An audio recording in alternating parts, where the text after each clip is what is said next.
Aaliyah Zama Matintela is a true triple threat. Actor, skilled director, aspiring artist, a dedication to her craft and her passion for storytelling really has made her stand out within the entertainment industry. Her future projects are also highly anticipated by fans and critics alike.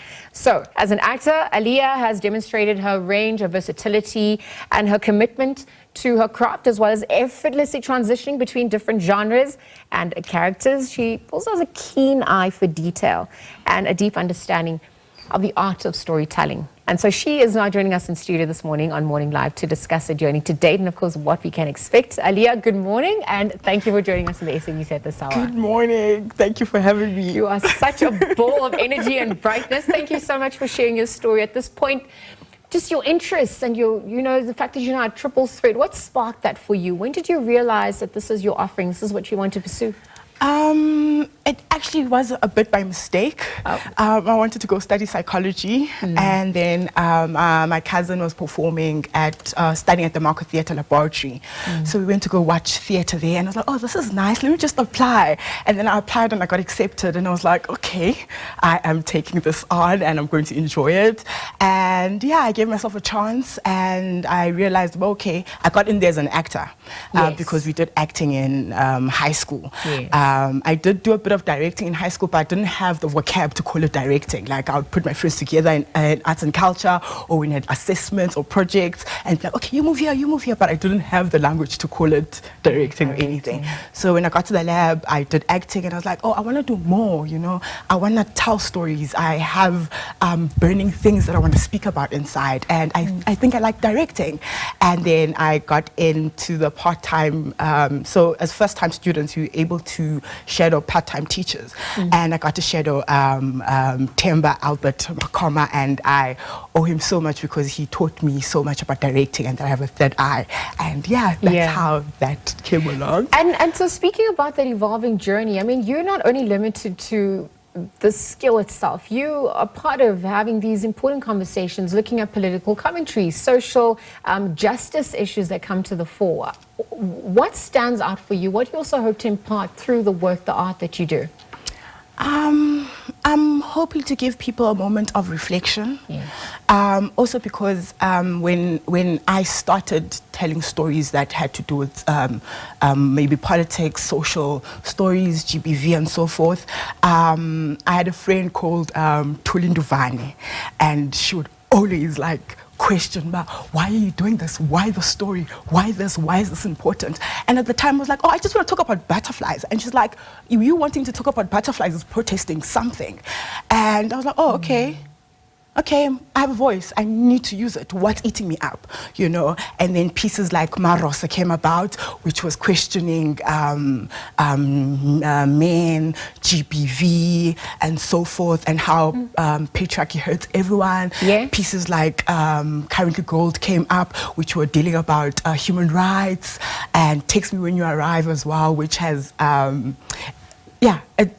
I just... Actually, I wanted to say, we were speaking offline, and you mix English, Xhosa as well, just because, you're from the Eastern Cape, and so it's a matter of speaking to the heart of the matter. And so feel free to obviously go there, because now you've spoken about issues, social justice issues, GBV, women, patriarchy, the wrath that women have experienced. Like, what would you say, how have you overcome that, especially in this industry, tackling those challenges, but also having to assert yourself as a woman?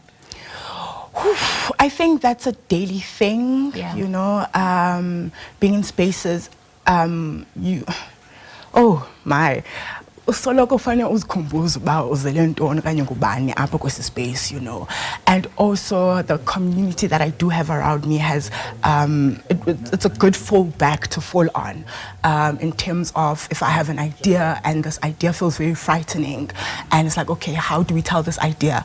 I usually like telling ideas or exploring pieces in the form of satire, so that we can make light of situations. So, for example, Text Me When You Arrive is these 3 girls who create a YouTube channel about how to not get raped and killed in South Africa. So they give you rules on, like, rule number 1, you need to wear this, rule number 2, and it's dumb rules. Like, we can't really follow these rules. It's just like, don't do it at the end. But then it's funny. It's cause conversation. It's not shouting, oh, but it's like, okay, let's have a conversation. How do we stop this? How do we tackle this? You know? That's the power of art and healing as well. What are people's responses upon watching and interacting with your work as well? Like, what have you gotten as feedback thus far?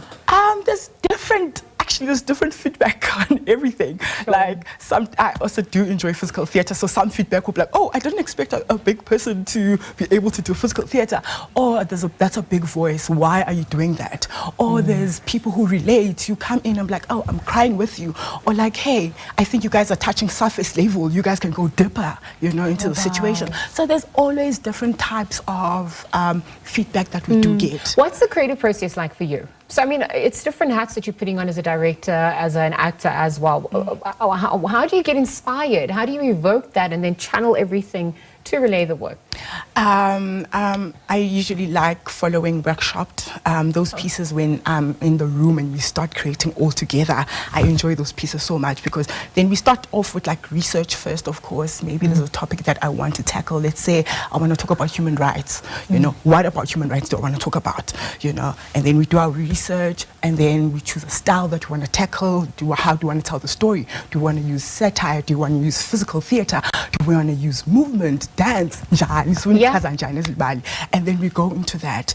And then, so that's usually the process. And so where do you showcase? Because, I mean, home is Eastern Cape, but you're based in Joburg. So is it traveling? And how do the different audiences also react? Because there's different demographics and cultures in the different provinces. They all react differently. Yes. Luckily, we actually have 2 shows that are going to Grahamstown this year. We have Sonda, we're going to the National Arts Festival, and we have Text Me When You Arrive. It's also going down to the National Arts Festival.